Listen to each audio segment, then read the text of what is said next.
All right. Hello, everyone. My name is Dr. Jessica Turner-Scoff, the Associate Director of Science Communications at Longwood Gardens, and we are thrilled to have you be attending our science series from miniature masterpieces to majestic giants, trees at Longwood Gardens, excuse me. As someone who has published on the benefits of trees and how they support our well-being, our health, our community connections, I'm particularly excited to be the moderator of today's event. Before we begin, we have a couple housekeeping things. First of all, as you probably have noticed, your cameras are off, you are muted, so just sit back and relax and enjoy. We have a Q&A, question and answer button at the bottom of your screen. At any point you have a question, please feel free to put that in because we will hopefully have time at the end to have the panelists be able to answer your questions. And at any point, if you need closed captioning, that should also be available at the bottom of the screen. This webinar will be recorded and it will be uploaded to our Science at Longwood YouTube playlist where you can find any of our science series talks. So please, if you want to learn more, this is a great opportunity to do it at home. We have some upcoming science series that will be really, truly incredible. We have another online webinar, Growing Resilience, Adapting for Climate Change at Longwood Gardens. This will be by our Vice President of Horticulture, Chris Cole, who has led climate resiliency and other gardens, and he is phenomenal. So that will be available online. Just register ahead of time. We also have Water Lilies and Water Platters, Legacy, Exploration, and Conservation at Longwood. This will be back in the ballroom, and we will have our Director of Conservation, Horticulture and Collections, Peter Zale, speaking. If you're really interested in trees and would like the opportunity to learn more, we have an upcoming Woody Plant Conference, as well as an author event and book signing where one of our panelists will be alongside Andrew Hipp. Andrew is a world expert on oaks, and so it's going to be a really great event. It'll also, who doesn't love a book signing? And finally, you can always explore more at home or on site. We have our spotlight tours that are going to be tree focused. You can see those here, or you can, if you've missed the recent blog post, it's a complimentary piece to today's session. So it really focuses on the stories of our experts and how they connect with trees on site. So we are joined today by 4 remarkable Longwood team members who bring deep expertise, thoughtful care, and creative vision to our diverse tree collections. They're going to take us behind the scenes to really talk about the beauty, the science, and the stewardship, all that goes into taking care of our trees here. So let's introduce the panelist. Kevin Balicki is a bonsai specialty grower. He holds a Master of Fine Arts in Sculpture, and he also studied art history. So it makes sense he found his way to bonsai. He worked for over a decade with the Kennett Collection, the largest private collection outside of Asia. Kevin has worked with our collection here since 2018, bringing artistic vision and technical mastery to this living art form. Rachel McDonald is the Associate Director of Horticulture Operations. She oversees plant healthcare, procurement, snow operations, and plays a huge role in Longwood's Christmas. So she does it all. Rachel began at Longwood in 2012 on the Integrated Pest Management team. She holds a Bachelor's of Science from the University of Delaware and her Master's from the University of Oxford in the UK. Tyler Altenberger is the Associate Director of Grounds, where he leads the arborist, turfgrass, and woody plant nursery teams. With over 20 years of experience, he brings a wealth of expertise. He holds a Bachelor of Science from Penn State, an associate's degree, and he is certified by the International Society of Arboriculture as an arborist, and he is also qualified to conduct tree risk assessments. And last but certainly not least, we have Tony Aiello, and he is the Associate Director of Collections. He brings decades of experience in tree conservation, plant exploration, which is essentially he just gets to travel all over the world and find amazing plants which could grow well in our gardens and our landscapes in this area, And he's also done a lot with public garden leadership. Before joining Longwood, he was at the Morris Arboretum for about 20 years, curating living collections. He has a bachelor's of science from Cornell University and a master's from Purdue. I mean, such a great, diverse backgrounds, experiences. This all tells me how much fun we're going to have today with this conversation. Let's get started. All right, this is going to be for everybody. We're going to start with Tyler, though. What sparked your love for working with trees, and why do you enjoy working with them in the capacity that you do? Yeah, thanks, Jessica. So growing up, I was always very outdoorsy. I was very hands-on, so it kind of came natural to me to work outside. I think my grandfather was the one that kind of piqued my first interest into horticulture. After getting out of the Air Force, he started a landscaping business and eventually developed that into a florist that he owned and operated for about 20 years. So growing up, I was very exposed to cuttings being stuck in coffee cups on the counter, rooting hormones sitting out, always experimenting with something different. So really enjoyed being around that. When I was about 14 or 15, I started a lawn and landscaping business in the neighborhood that I grew up.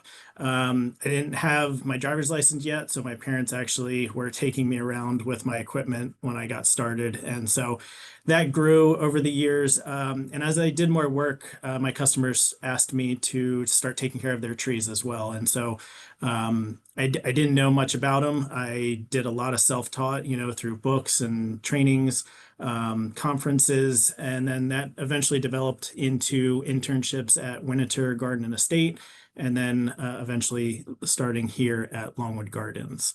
I really enjoy working with trees. I mean, they're bigger than us. They're bigger than life. They can be extremely complicated, but very simple beings. But they provide so many benefits to the natural world and the human world as well. And so working with them has been very rewarding over the years. Thank you. Now, Rachel, I would love to hear your perspective.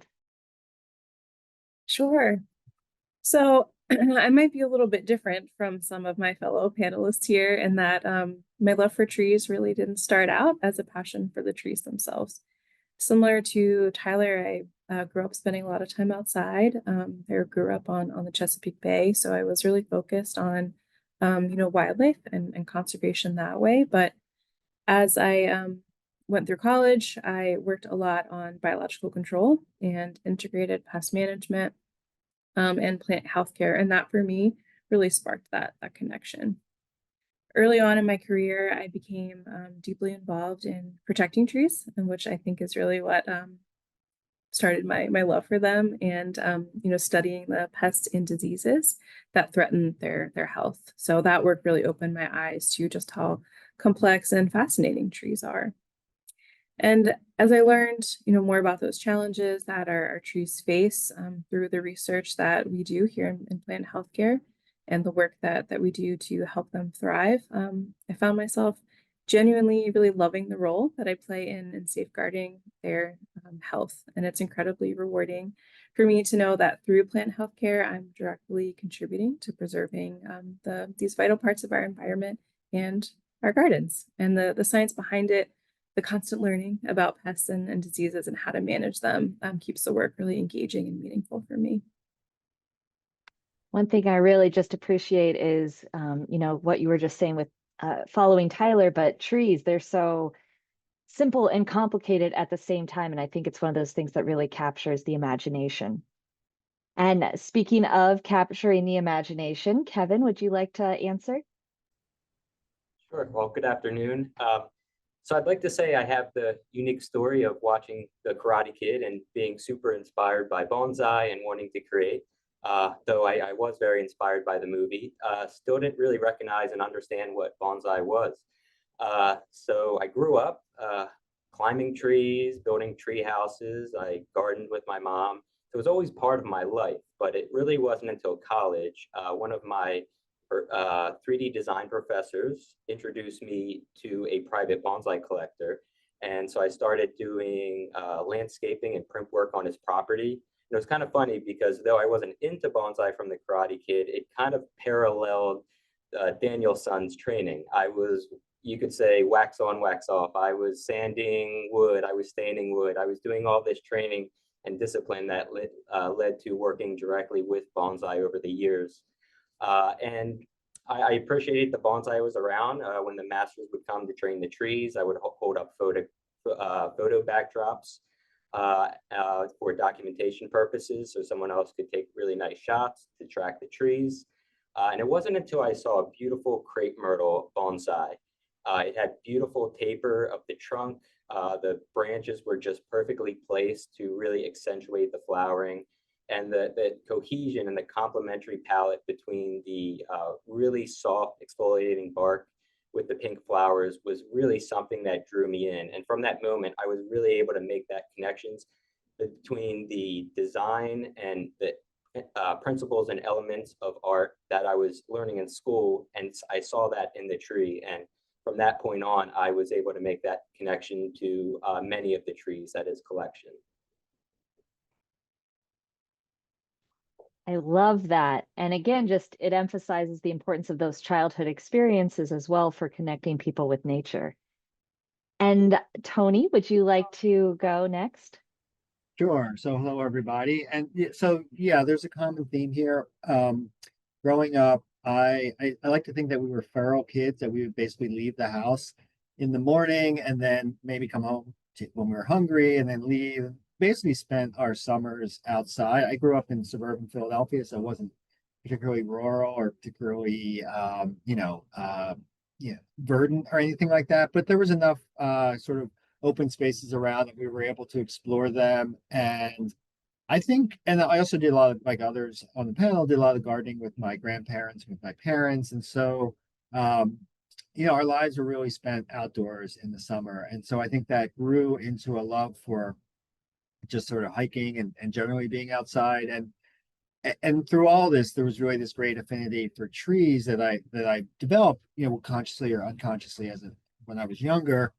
I ended up getting a degree in botany as an undergrad, and it sort of just because of my passion for plants, didn't really know what direction that would take me in. And really, even though I had come to Longwood Gardens probably when I was 7 years old or 8 years old, and grew up, at Tyler Arboretum, going there a lot, didn't have any concept that you could have a career in public horticulture until I was out of college for a year or two, and a friend had an internship at a local arboretum, and I sort of followed in, it opened up and I followed in his footsteps and really realized that, oh, you can do this for a living. You can take care of plants and take care of trees. And so that really, propelled me in my career in public horticulture. And what I really love about it is that, plants really put you in your place. They're very humbling, that you can kind of guide them along, but ultimately they kind of they don't have a mind of their own, but they have a life of their own that you can only take so far, and then they're really on their own. So it's really, it really is a wonderful world to work in, not just because of the plants, but mostly all of the people who work in the world of horticulture are really great people to be around.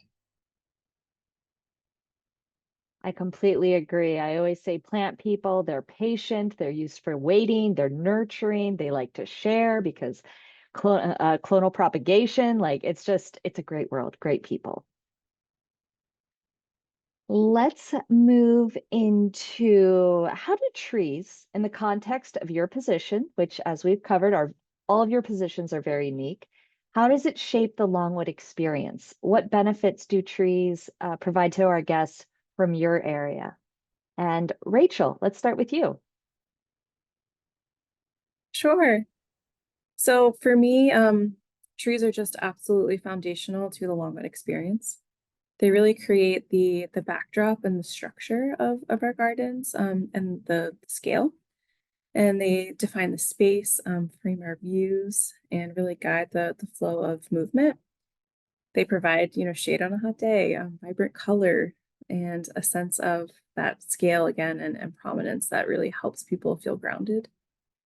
And they also contribute to the, I'll say, emotional and sensory experience, whether it's the rustle of leaves, to the dappled light filtering through a canopy. So they're just really magical, and I think really just kind of shape our gardens. And in my role in plant healthcare, my focus is really making sure that those trees stay healthy, right, and resilient and safe, and safeguarding them, both now but also into our future. And that means for me monitoring for pests and diseases, but also supporting soil and root health. Looking at making sure the trees have all the nutrients that they need, and just making sure that we're being proactive and caring for our collections. Again, making sure our trees are lasting into the future. And we really want to make sure that we're giving them the best chance to thrive so that they can continue shaping that experience for everyone who visits, whether it's their first time or hopefully their 100th or their 1000th time.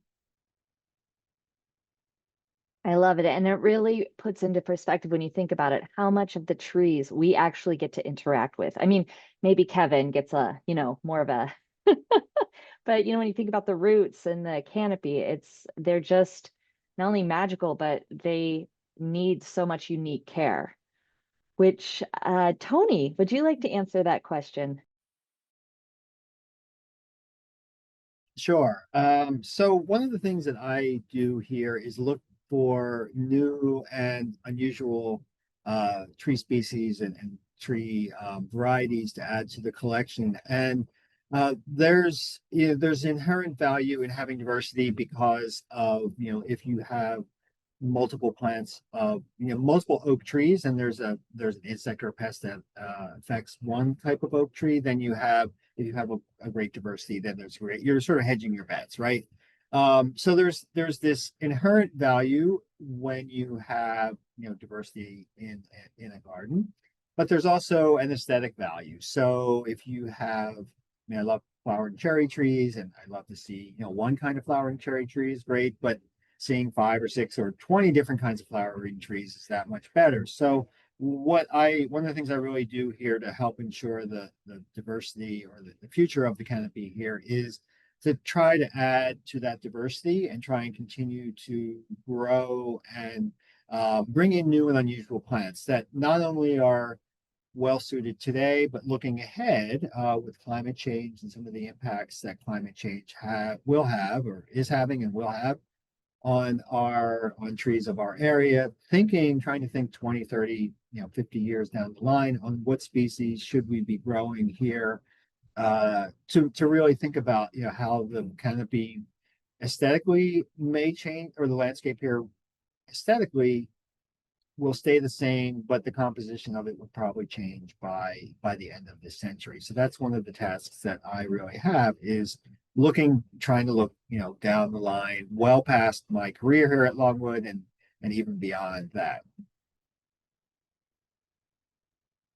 And Tony, I just love that your role and position, it's so tied with all the work that you do at Pierce's Park. I mean, it's the history and it's the future, and just the way that you think about trees is just really fascinating.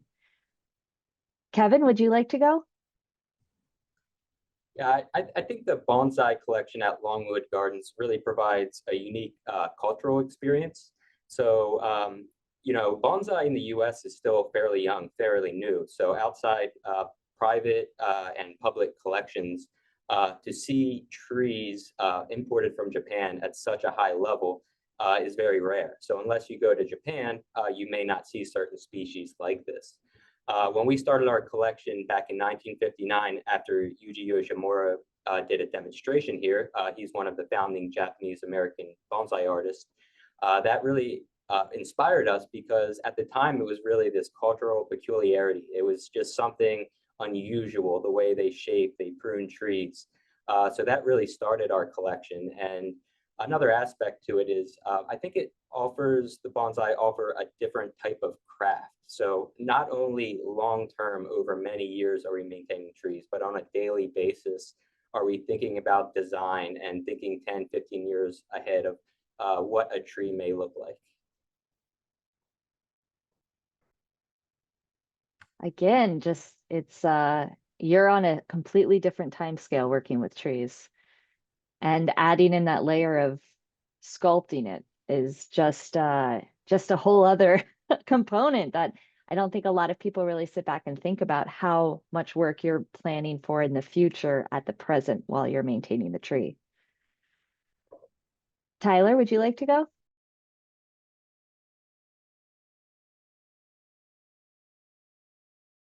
You're on mute, Tyler. I'm sorry, misclicked. To jump on to what Rachel and Tony had talked about the trees kind of framing the gardens. Sometimes they're the centerpiece, sometimes they're the backdrop. But going back to Pierre DuPont bought the property to save the trees. I don't know if many people know, but the property was slated to be logged, and Pierre bought the property to save that. And so we are, the stewards to continue taking care of the trees. And so in my role over the last 15 years as an arborist and the arborist manager, prior to my current role, my number one job was making sure the trees were safe and healthy. And a big part of that is making sure the trees are safe to our guests. And so we spend a lot of time, the arborists spend a lot of time pruning out deadwood, but also pruning for structure as well, so that trees can make it through storms. Many of you probably just went through the storm last week. And so, we've seen a drastic cause and effect of developmental pruning, reduction pruning, the kind of training the tree as Kevin would do on a smaller scale. We can keep the tree canopy smaller, let air flow through more freely, and prevent, large damage to our trees, and in turn, providing a safer environment for our guests.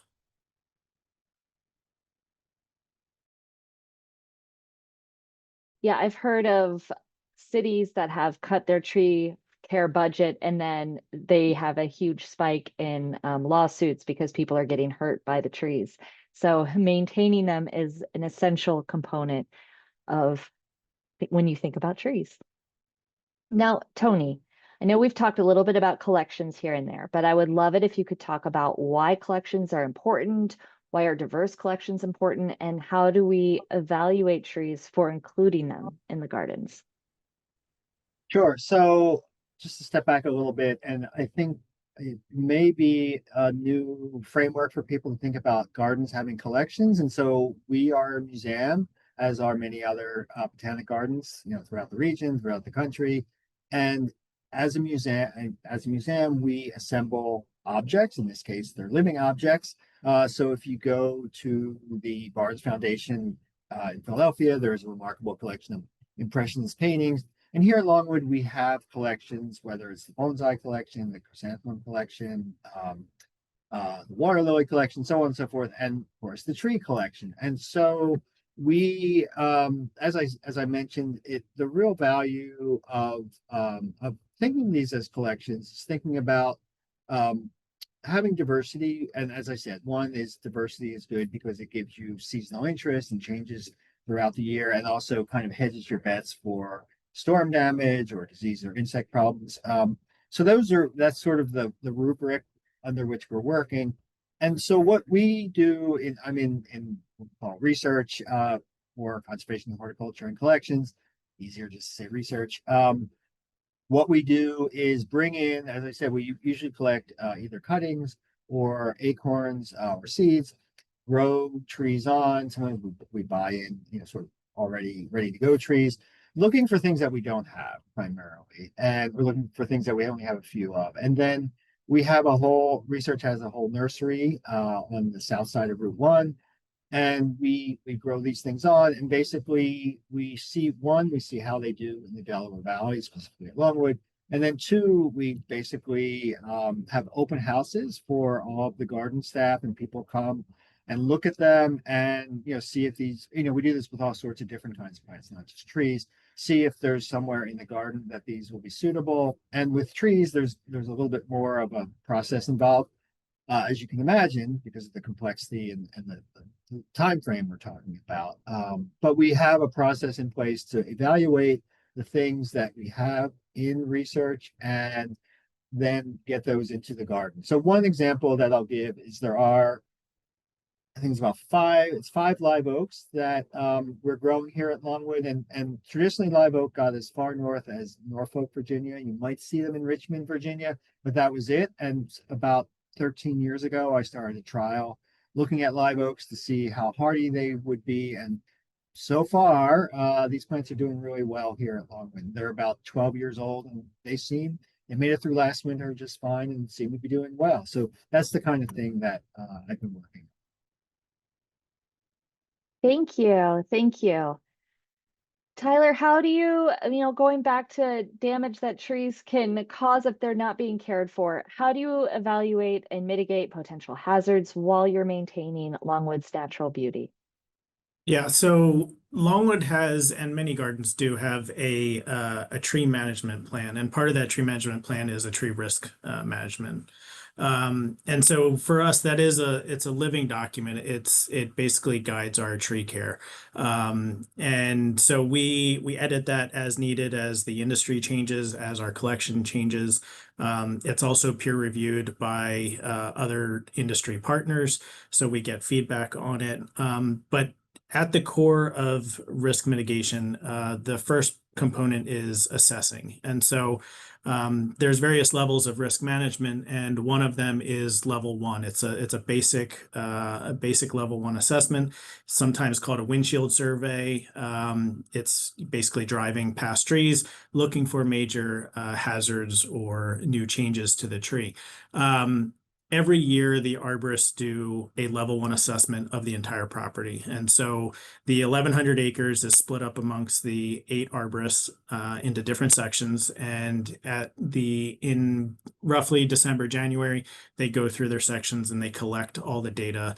And that data is pruning needs, cable installations, lightning protection installations, maybe some root zone invigoration based off of, tree health.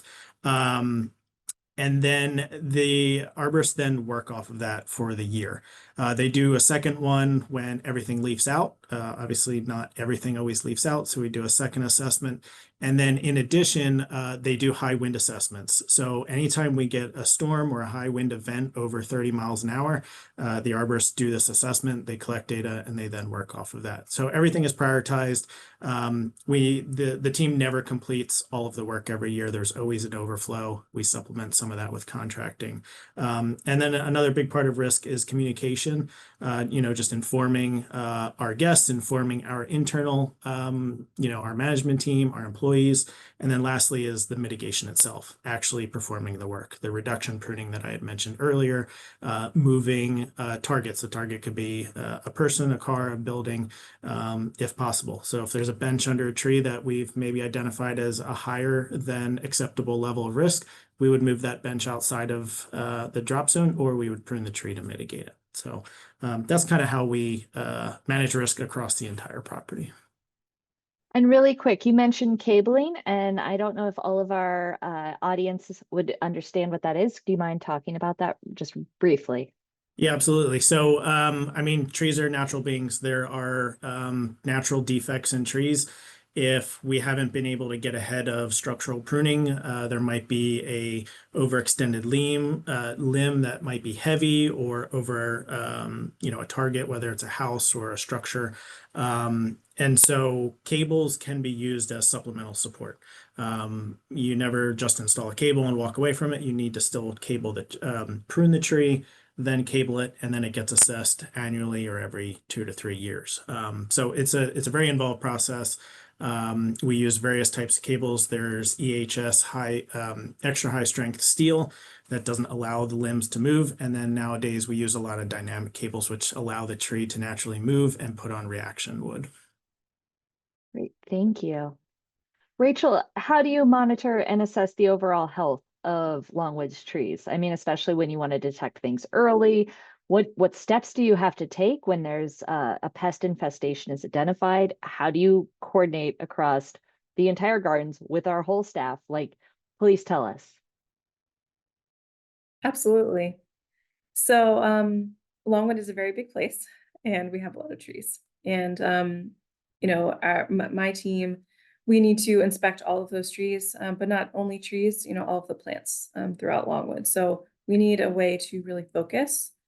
And one of the ways that we do that, one of the tools that we use is growing degree days, or GDD. And growing degree days are essentially a way of tracking heat accumulation over time. And that really helps to predict certain biological events like, when insects emerge or when plants begin to grow. As everyone knows, when it's summer and spring, you're going to see more insects than you would in the winter. And that's, again, because of that temperature and accumulation. So GDD just helps to predict when those certain pests will become active. And each pest through, over the decades of research, each pest will have an associated number. So we'll know, okay, at 500 growing degree days, this beetle might emerge, or 1,000, this borer will emerge. And then we can go and say, okay, this tree might be affected by that pest. Let's inspect it and see what's going on. So that's kind of how we focus and look for pests. And after we've found any pest activity, hopefully we don't, but if we do, and that does happen, then we'll need to determine a threshold, because not all insects are bad, and maybe they have a lower number and that's okay. Or maybe there's a higher threshold, and then we need to determine what we're going to do. What next steps will we take? And we have a variety of different tools in our toolbox, biological, mechanical, cultural, chemical. And we also use all of our partners. So my team works very closely with Tyler's team, and all of us together can really determine what our next steps might be. And we also work closely with external partners like the Pennsylvania Department of Agriculture, Penn State Extension, and they help us really focus. Maybe there are certain pests that are quarantined and they have, specific things that we have to do, or it can kind of help us, with research and identifying pests. So it's really a group effort, I'll say. Thank you, Rachel. Now, Kevin, how do you balance horticultural precision, the nature of trees, time, all with artistic expression? How do you do it? Lots of practice.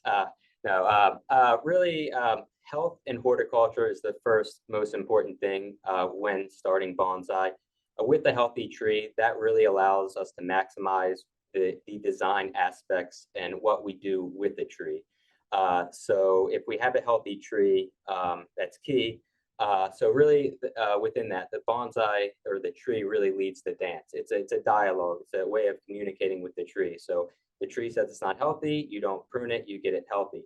But when you have a strong tree, it's more responsive to the extreme work we can do on a tree. And also, for example, taking cues from nature around us.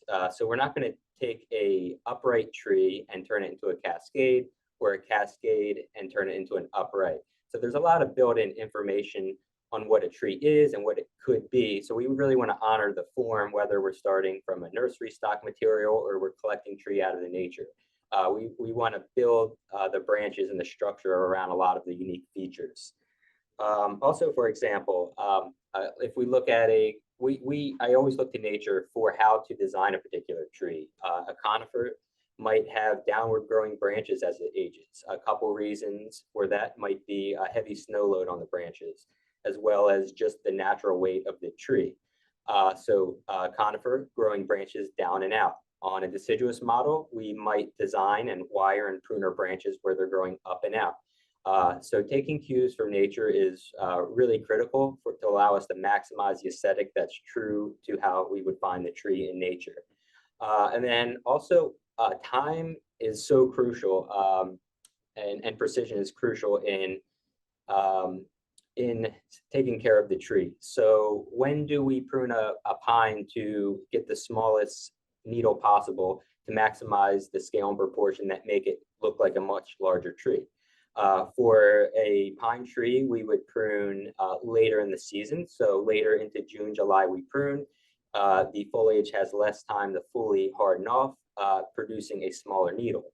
But then after that, how do we fertilize? So next season, it's not ramping out too much with growth. So there's a very delicate balance on both horticulture and design techniques. And All of these are always being evolving too. They're especially with new species within the United States. The history books have really yet to be written.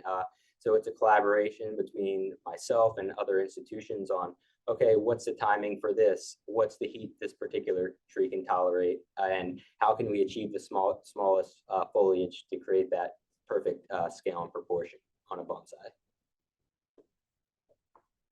As a science communicator, one thing that I've picked up from all of you is just the importance of communication, which I greatly appreciate, not only among teams, but communicating with nature, communicating with the tree, following along with what's best for the tree. So I really appreciate that.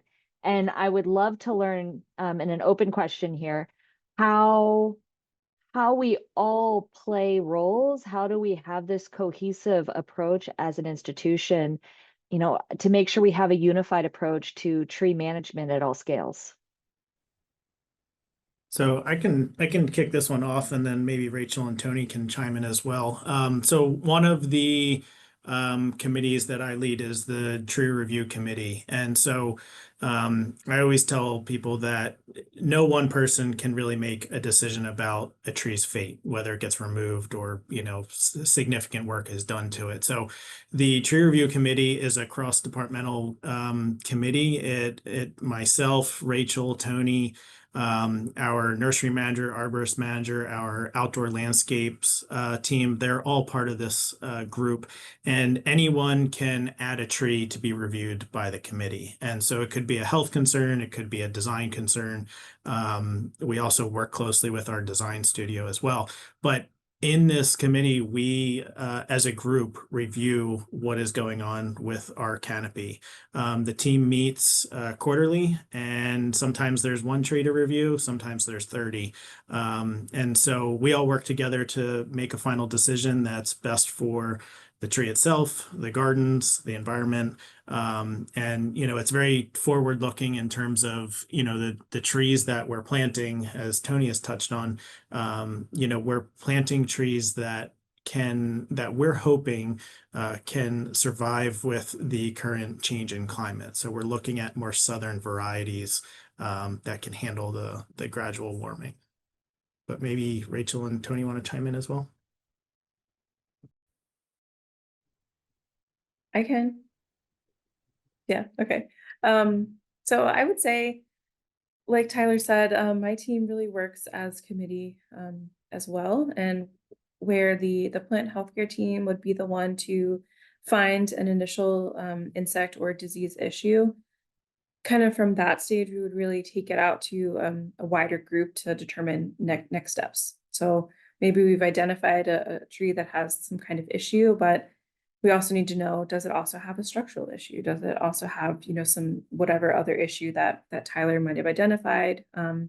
We would look to Tony to say, is this, the only specimen here at Longwood that we have? So we really want to make sure we're going above and beyond to protect this tree.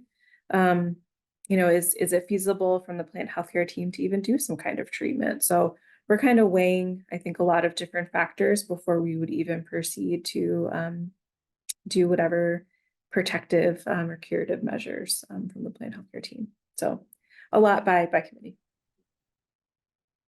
I'll just add that, when you see a tree, it feels like a very static object, organism. But all of the trees here have a history, and we know more about a lot of them than others.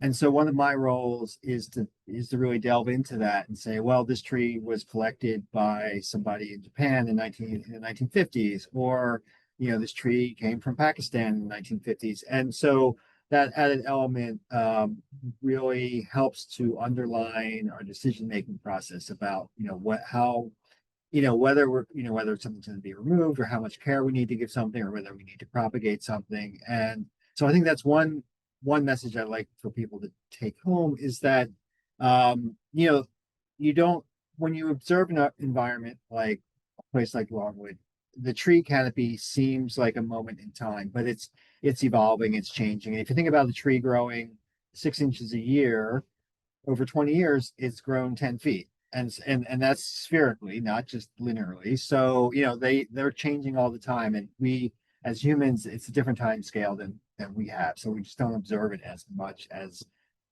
we would otherwise.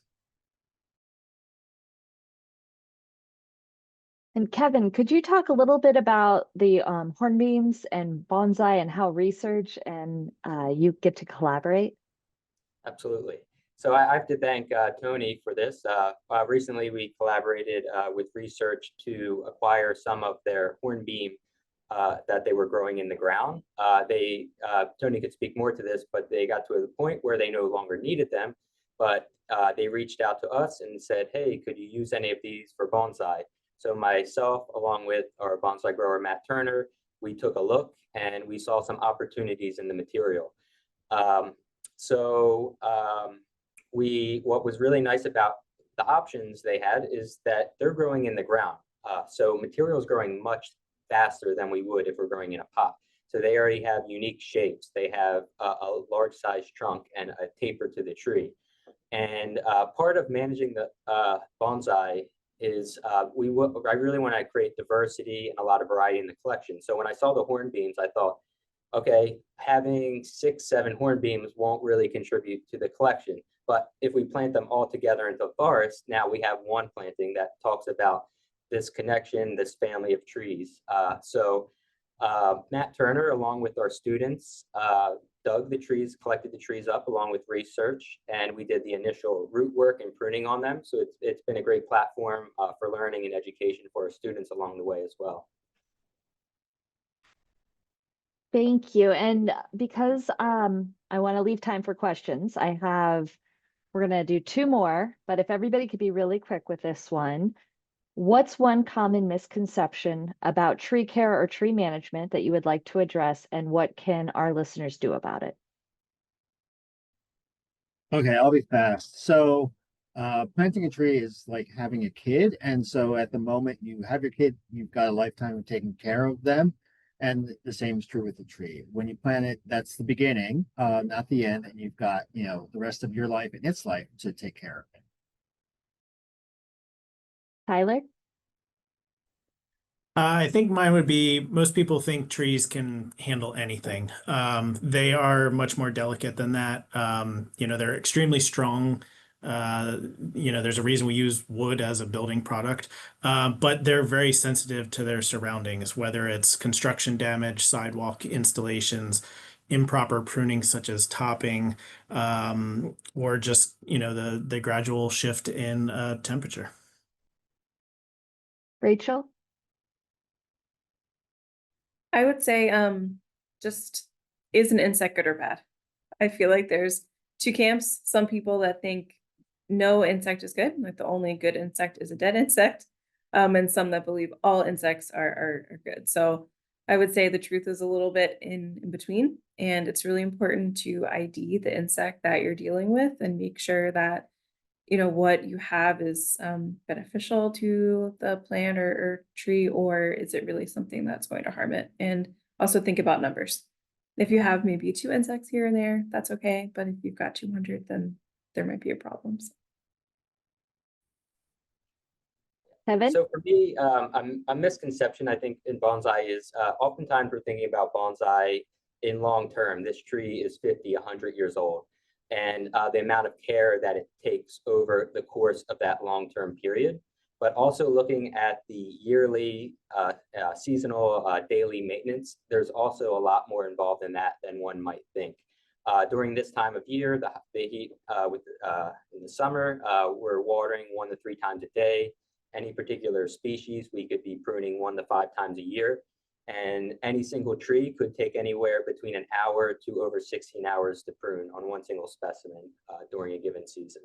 So daily maintenance is a big part of it. And last but not least, the hardest question. I know that I fall in love quickly and easily with trees, but I was hoping that everyone could share their favorite tree on property and why. And again, if you could be succinct, that would be greatly appreciated. Rachel?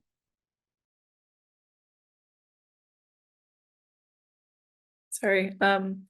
Yeah, so my favorite tree at the moment is probably one that has had the most pest issues. So I'm probably a little bit different in that respect. But for me, it's hemlocks, and it's actually what I have behind me, which are amazing for kind of the structure. But for me, when I first started, hemlocks across the property were really struggling with hemlock woolly delgin, and it's something that my team, tackled over the last decade, and I'm really proud of it. It was very meaningful.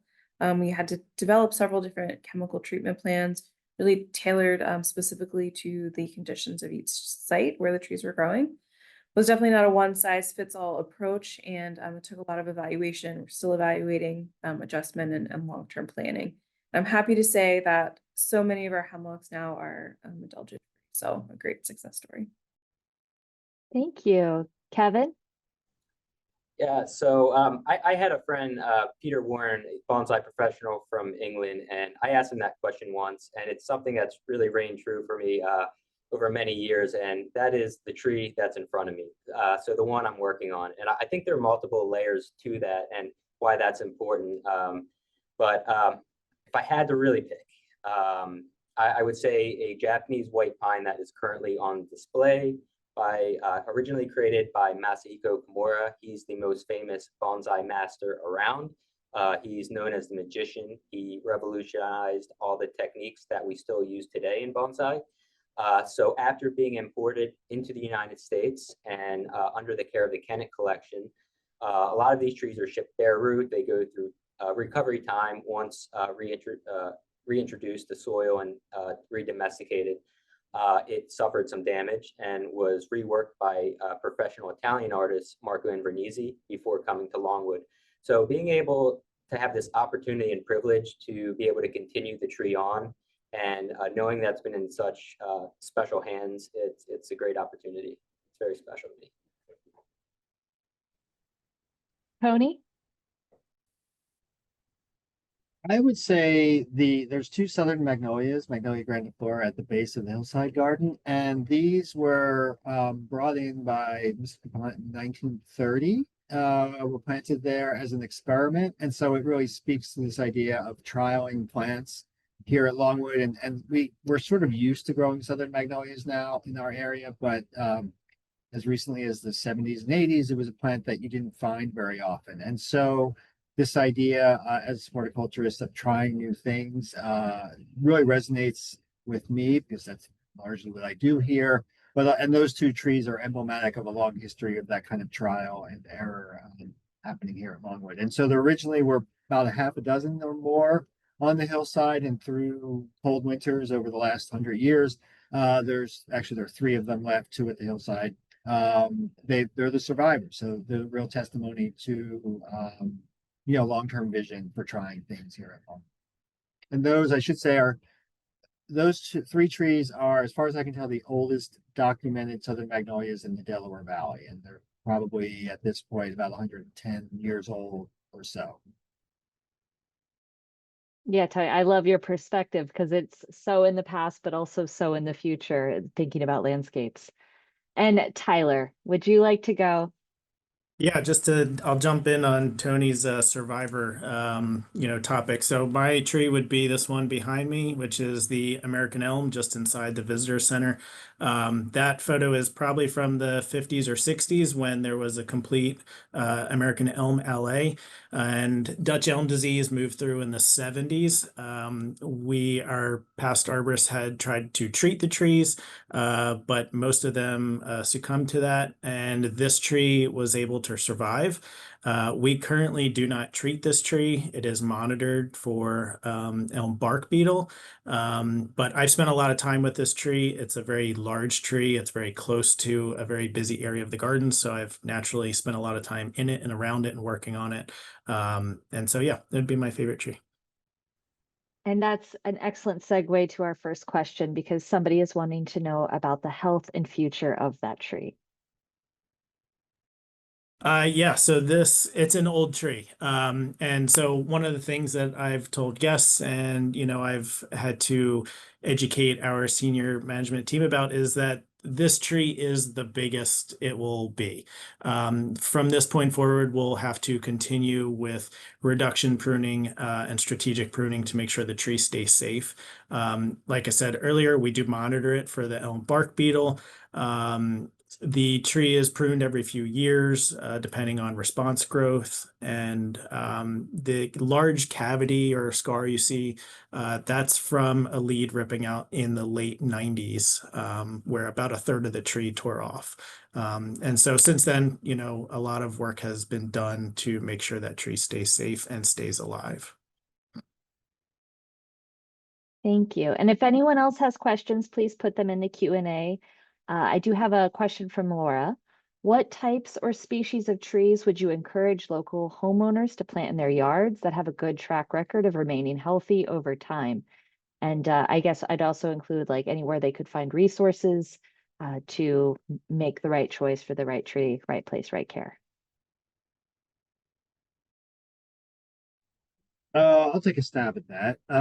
I think the first thing I would say is to make sure you plant the right scaled tree for your landscape. And so I think that has as much to do with the success of the tree as anything else. And so if you have power lines nearby, you don't want to plant a tree that's going to get into the power lines because they're going to be pruned by your power company and usually in ways that is not, particularly good for the tree.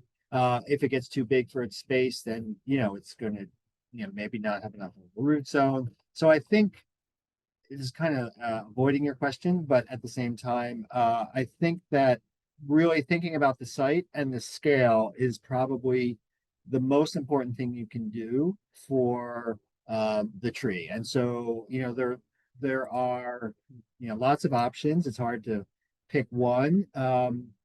And I'm particularly fond of small flowering trees for smaller sites, but I also am really fond of big canopy shade trees for big sites. So I don't know. I don't have I don't want to like rule anything out by just picking on a couple of specific things. So I know that's not exactly what you wanted to hear, but that would be my approach to it. Does anyone else have any follow-up with that? I mean, probably not a beach right now. Rachel, you want to say something about that? Yeah, I mean, I think from my perspective, a lot of different trees have different pest issues. So I think just staying be educated on new pests and diseases, and a lot of extension websites have information on that. So I look at Penn State Extension a lot, but beech in particular right now are being faced with beech leaf disease, which is caused by a nematode. So I think a lot of different pest issues might be affecting different tree species, but I think making sure that they're, like Tony said, picking the tree for the right site. So making sure that your trees are stressed as little as possible is always helpful. But if there is a pest or disease that we know about, I would of course steer away from those. We have a question about the number of bonsai outdoors in very cold conditions this winter. Should I do that to mine? Benefits. So that's a good question, and I think there's multi-layers to this. So we're able to keep our trees outside because we're able to provide the daily care that they'll need to survive. So there were periods during the winter when we were in the 20s for an extended period, or even in the teens and single digits, where we did move our trees off for a short period of time. So if we get into those temperatures, it's really important to bring them inside. Now, also, we changed our display during the winter time as well. So we had our largest and also our hardiest trees outside only. Like a lot of our larger conifers, or limber pine or Shimpaku juniper, like the one you see behind me in the backdrop. So knowing the species, and also again comes back to knowing the health of the tree. If this is an unhealthy tree, a tree that was recently restyled, heavy root work was done, that can lower the cold hardiness quite a bit.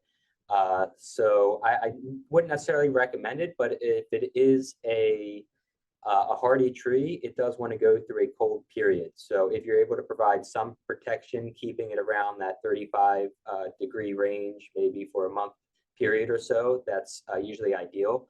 A lot of volunteers and people who are in bonsai clubs, a garage near a window is oftentimes a great location. Or if you can create some sort of alcove or semi-closed location against the side of your house. So you get some of the benefits of the warmth from the house, but also the protection from wind on really windy, cold days. Thank you. All right, so we've got a two-parter, and I think this will be our last question for the day. What information can I share with my HOA board to plant trees of value rather than something that doesn't support pollinators, bugs, etc.? Scales become an issue because they don't have above ground wires. Are there better choices than just the ginkgo, even though ginkgos are amazing and I love them? I can try to take a stab at this. Like Tony said, it's hard to not single out, specific trees, but I think one of the best things you can do is go to your local nursery and speak to your nurseryman. A lot of times they're seeing what grows well. I mean, they're in the business to grow trees and to sell them. So they're not going to be selling things that don't do well or that are causing issues in the area. So, don't just go to the hardware store, go to an actual nursery that, collects from local distributors and has an understanding of climate. And again, it really depends on the scale. There's microclimates, like Kevin said, if you're against the house or in between buildings, you can have colder or warmer areas. So it's really important to get out there and talk to folks that know where you're planting and know what's available.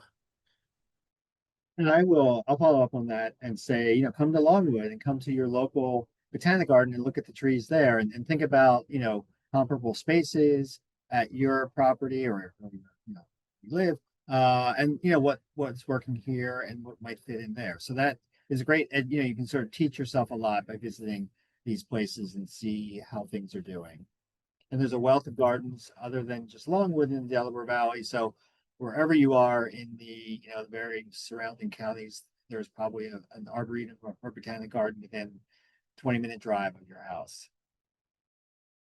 And as we've covered, plant people are good people, and our experts, we want to talk about trees, clearly, as we just dedicated a full hour of our lives to do so.